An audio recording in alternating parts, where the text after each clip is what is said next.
Now, as you're entering our prestigious college, you are not only students, but ambassadors.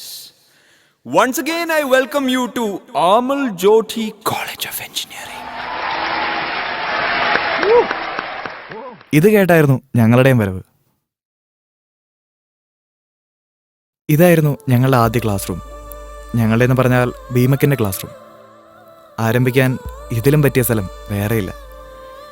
ആരംഭിച്ച ആദ്യ ആഴ്ചയിൽ തന്നെ 2 HODമാരെയും പ്രിൻസിപ്പളിനെയും ക്ലാസ്സിൽ വിളിച്ച് കയറ്റി വരുത്തിയായിരുന്നു ഞങ്ങളുടെ അരങ്ങേറ്റം. അതിനാസ്പദമായ സംഭവം ചുരുക്കത്തിൽ ഇങ്ങനെ: സീനിയേഴ്സിൻ്റെ ടൂർ, പ്രിൻസിപ്പളിൻ്റെ മുമ്പിൽ വെച്ച് മെക്കിനുള്ള ആദ്യത്തെ ചെയ്വിളി, സീൻ കോൺട്ര മച്ചാനെ. ആരുടെയൊക്കെയോ പ്രാർത്ഥന കൊണ്ട് സസ്പെൻഷൻ കിട്ടാതെ രക്ഷപ്പെട്ടു. പിന്നീടും കൊച്ചു കൊച്ചു വികൃതികൾ ഞങ്ങൾ കാണിച്ചുകൊണ്ടേയിരുന്നു. അതിലൊരു കുരുത്തക്കേട് അഞ്ജു മിസ്സിന് ലവ് ലെറ്റർ കൊടുത്തു വന്നതായിരുന്നു. ഇദ്ദേഹമാണ് പ്രതി. ലവ് ലെറ്റർ ഒന്നും ആയിരുന്നില്ല കേട്ടോ. അപ്പോളജി ലെറ്റർ മിസ്സിൻ്റെ പേഴ്സിൽ കൊണ്ടുപോയി വെച്ചു എന്നായിരുന്നു പ്രശ്നം. പാവൻ ടീച്ചർ തെറ്റിദ്ധരിച്ചു. അങ്ങനെ ഒരുപാട് സംഭവങ്ങൾ പറയണമെന്ന് ആഗ്രഹമുണ്ടെങ്കിലും സമയപരിമിതിയും വേറെ കുറച്ച് കാര്യങ്ങൾ പറയാനുള്ളതുകൊണ്ട് വെച്ച് നീട്ടുന്നില്ല. അപ്പോൾ AJCയിലെ റൂൾസൊക്കെ പഠിച്ചു വരുന്നുണ്ടായിരുന്നുള്ളത് കൊണ്ട് ഫസ്റ്റ് ഇയറിലെ അഭ്യാസ പ്രകടനങ്ങളൊക്കെ തന്നെ വളരെ ദയനീയമായിരുന്നു. സത്യത്തിൽ 2ാം വർഷം ഞങ്ങളുടെ ക്ലാസ്സിനെ സംബന്ധിച്ചിടത്തോളം പരമ ബോറായിരുന്നു. അറിയാലോ റൂൾസ്. തൊട്ടതിനും പിടിച്ചതിനുമൊക്കെ ഫൈനായിരുന്നു. അങ്ങനെ പതുക്കെ കോളേജുമായുള്ള ഞങ്ങളുടെ ബന്ധം ഞങ്ങളങ്ങ് കുറച്ചു. ഒന്നിനും സഹകരിക്കാത്ത, ഒന്നിനോടും ആഗ്രഹമില്ലാത്ത ഒരു പ്രത്യേകതരം ബാച്ചായി ഞങ്ങൾ മാറി. അപ്പോഴൊക്കെ ഞങ്ങൾക്കൊരു പ്രചോദനം തന്ന ഒരാളെ ഞങ്ങളിപ്പോൾ ഓർക്കുകയാണ്. അതെ, ഞങ്ങളുടെ സ്വന്തം സുന്ദരേശൻ സാർ. മനസ്സുകൊണ്ട് ഇപ്പോഴും ചെറുപ്പമായിരിക്കുന്ന ആളാണ് സുന്ദരേശൻ സാർ. ഞങ്ങൾ ചുമ്മാ അവിടെ ഇവിടെയൊക്കെ ഇരിക്കുമ്പോൾ സാറ് വന്ന് വൻ ഡയലോഗ് അടിച്ചിട്ട് പോകും. സാറിനെ അറിയാവുന്ന ആൾക്കാർക്ക് പെൺപിള്ളേരല്ലാത്ത ക്ലാസ്സിൽ എങ്ങനെയായിരിക്കും എന്ന് ഊഹിക്കാമല്ലോ. പിന്നെ സെക്കൻഡ് ഇയർ ആയിരുന്നല്ലോ നമ്മുടെ ടൂർ. അവിടെ നിന്നായിരുന്നു സത്യത്തിൽ എല്ലാ പ്രശ്നങ്ങളുടെയും തുടക്കം. മെക്കയുമായി കുറച്ച് പ്രശ്നങ്ങളൊക്കെ ഉണ്ടായി. പിന്നീട് സീനിയേഴ്സുമായി പ്രശ്നങ്ങളുണ്ടായി. അങ്ങനെ ഞങ്ങളുടെ ക്ലാസ് സ്വന്തം കുടുംബത്തിൽ പോലും കൊള്ളത്തില്ലാത്തവനായി മാറി. പക്ഷെ ടൂർ ഞങ്ങൾ പൊളിച്ചു കേട്ടോ. അപ്പോൾ അങ്ങനെ ഫൈൻ അടിച്ചടിച്ച് തളർന്ന് കിടന്നപ്പോഴാണ് എന്തുവാടേ ഇത് എന്ന് പറഞ്ഞ് ഞങ്ങളുടെ സ്വന്തം വൈശാ സാറ് വരുന്നത്. ഞങ്ങളെ തിരികെ കോളേജ് ലൈഫിലേക്ക് കൈപിടിച്ച് നടത്തിയത് അദ്ദേഹമാണ്. അദ്ദേഹത്തിൻ്റെ വരവോടെ ഞങ്ങൾ പോസ്റ്റായി മാറിയ സെക്കൻഡ് ഇയർ അവസാനിച്ചു. ഇനി ഒരു പുതിയ പിറവിയിലേക്ക്. 3ാം വർഷം.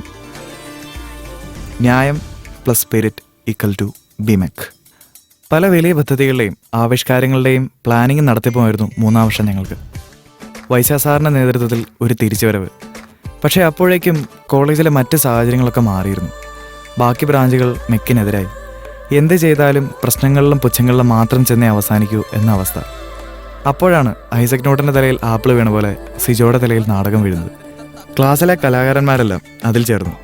അങ്ങനെ ഇരിക്കുമ്പോഴാണ് ഞങ്ങളുടെ ഇരിങ്ങാലക്കുടക്കാരന് ഒരു പ്രണയം തോന്നുന്നത്. എന്തുട്ടാ നിന്റെ ജാതി? ഇങ്ങനെ ജാതി ചോദിച്ച് പ്രണയനൈരാശ്യം വന്നത് ഇവൻ മാത്രമല്ല കേട്ടോ. ഇനിയും താരങ്ങളുണ്ട്, പക്ഷെ സമയമില്ല. ഇനിയാണ് ഞങ്ങൾ സ്റ്റേറ്റ് വൈഡ് പബ്ലിസിറ്റി കിട്ടിയ ആദ്യ പ്രോഗ്രാം വരുന്നത്. 3ാം വർഷ ഓണത്തിന് ബീമക് വക മെക്കളം. 1/2 ദിവസത്തിനുള്ളിൽ പ്ലാൻ ചെയ്ത് എക്സിക്യൂട്ട് ചെയ്ത് മെക്കളം ഞങ്ങൾക്കൊരു ബ്രേക്ക് ത്രൂ ആയിരുന്നു.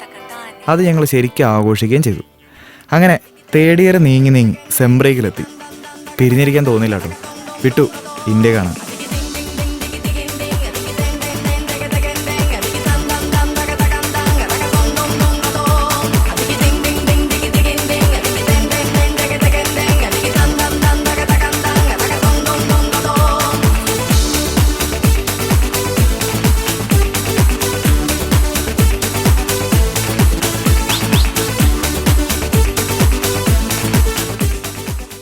ഇനി ഒരറിയിപ്പ്. ഇദ്ദേഹത്തെ ഞങ്ങളും ഫോട്ടോയിലേ കണ്ടിട്ടുള്ളൂ. എവിടെയെങ്കിലും വെച്ച് കണ്ട ഒന്ന് അറിയിക്കണേ. Final year, final years, the run. Seminar, Project, Mathew sir, supply, result, usher, arena, iron, drama, Onam, ഓണത്തല്ല്, speaker, gaming, half day, fine, suspension, serious, university, attendance, tripping, hangover, abba, planning. execution, BMAC. അങ്ങനെ എല്ലാം തീർന്ന് college വിടുന്ന സന്തോഷത്തിൽ ഇരിക്കുമ്പോഴാണ് juniors farewell party കൊണ്ടുവരുന്നത്. കരഞ്ഞു കേട്ടോ. സത്യം പറഞ്ഞാൽ സങ്കടം വന്നുപോയി. ഏറെ വൈകിയാണെങ്കിലും we found the real love. Juniors അവർ സെൻഡിയാക്കി കളഞ്ഞു. സത്യത്തിൽ ഇപ്പോൾ AJC വിട്ടുപോകുമ്പോൾ ജൂനിയേഴ്സിനെ വല്ലാതെ മിസ് ചെയ്യുന്നുണ്ട്. പിന്നെ അവരുടെ ഹെൽപ്പ് കൂടെ ഉണ്ടായിരുന്ന ആ ഗ്രൂപ്പ് ഫോട്ടോ ശരിക്കും പ്ലാനിങ് ഞങ്ങളുടെ ആയിരുന്നെങ്കിലും ജൂനിയേഴ്സ് എടുത്ത ആ റിസ്ക്കും റെസ്പോൺസിബിലിറ്റീസും ഞങ്ങൾ ശരിക്കും അപ്രീഷിയേറ്റ് ചെയ്യുന്നു. പിന്നെ ഈ കോളേജിലെ ഞങ്ങളെ സഹായിച്ച എല്ലാവർക്കും നന്ദി.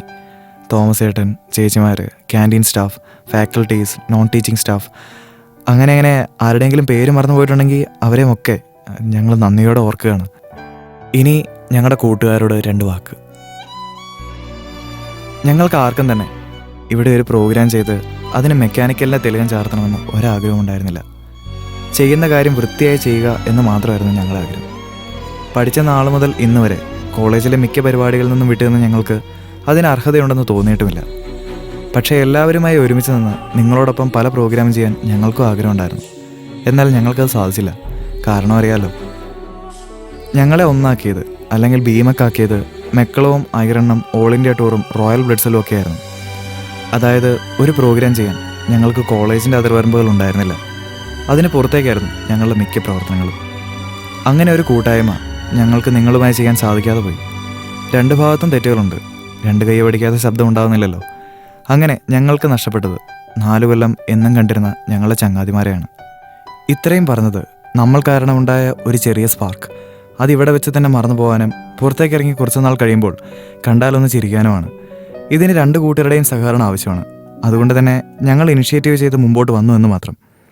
ഇത്രയും നാളുകൾ ഒരുമിച്ച് കഴിഞ്ഞതിന്, സഹകരിച്ചതിന്, വഴക്കിട്ടതിന്, പിണങ്ങിയതിന്, ഇണങ്ങിയതിന് നന്ദി.